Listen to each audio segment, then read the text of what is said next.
सुबह की ताजगी, शाम की थकान और रात की बेचैनी, हर भावनाओं के बीच भारत में एक ही चीज सबसे कॉमन है, चाय।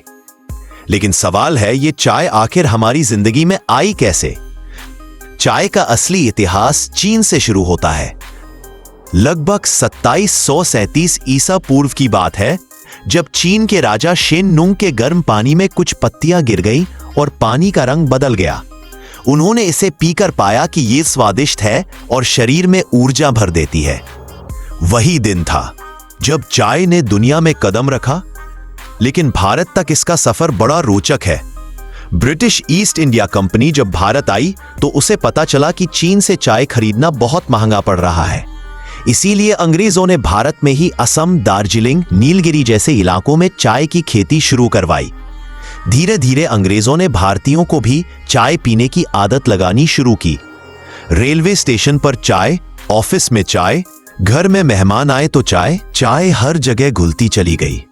1930 के दशक तक आते आते भारत में चाय सिर्फ पेय नहीं, संस्कृति बन गई थी। आज भी भारत में हर साल लगभग 12 लाख टन चाय की खपत होती है। क्या यह सुकून है या नियंत्रण? अब आते हैं असली सवाल पर। क्या चाय सुकून देती है या ये सिर्फ एक आदत का खेल है? सोचिए, सुबह आंख खुलते ही क्या आप सबसे पहले यही सोचते हैं, चलो एक कप चाय पी लेते हैं? या ऑफिस में काम करते हुए अचानक मन कहता है, अब तो चाय चाहिए ही चाहिए? असल में इसका कारण है चाय में मौजूद कैफीन। कैफीन हमारे दिमाग में जाकर डोपामिन और एड्रेनलिन रिलीज कराता है। ये दोनों चीजें हमें थोड़ी देर के लिए खुश और ऊर्जावान महसूस कराती हैं। लेकिन ध्यान दीजिए, ये सिर्फ थोड़ी देर के लिए होता है। धीरे धीरे शरीर को इसकी आदत लग जाती है और फिर चाय पीने के बिना सिर दर्द, थकान, चिड़चिड़ापन शुरू हो जाता है। कैफीन का असर, ऊर्जा का आभास, नींद में खलल, डिहाइड्रेशन, डिप्रेशन और एंजाइटी बढ़ने की संभावना।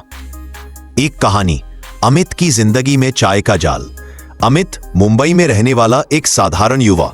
नौकरी का तनाव, ट्रैफिक का झंझट और निजी जिंदगी की उलझनें। अमित हर रोज 6-7 कप चाय पीने का आदी बन चुका था।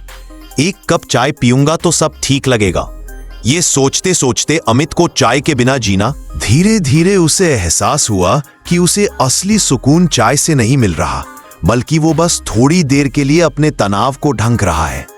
अमित अब चाय का गुलाम बन गया था। क्या हम भी अमित की तरह बढ़ रहे हैं?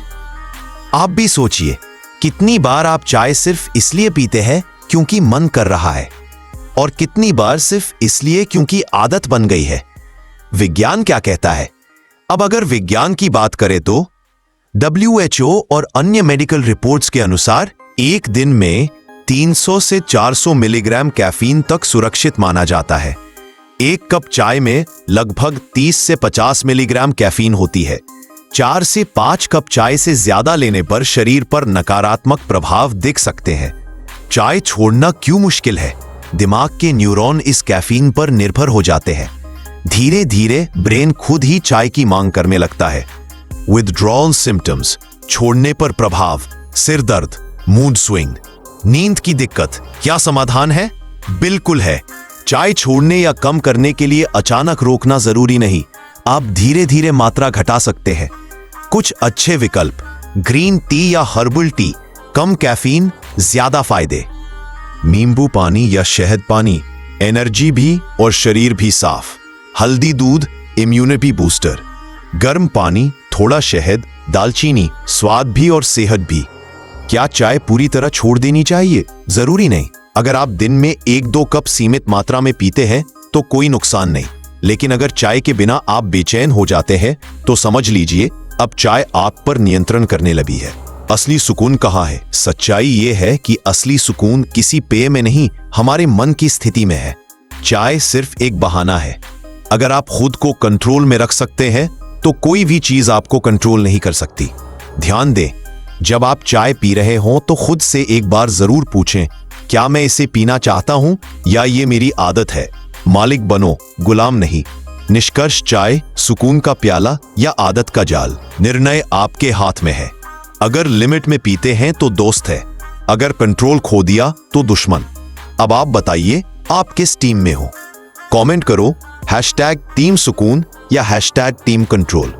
आगे क्या, आपको ये कहानी और फैक्ट्स अच्छे लगे तो लाइक करें, शेयर करें और अपने दोस्तों से पूछें क्या वो चाय पी रहे हैं या चाय उन्हें पी रही है।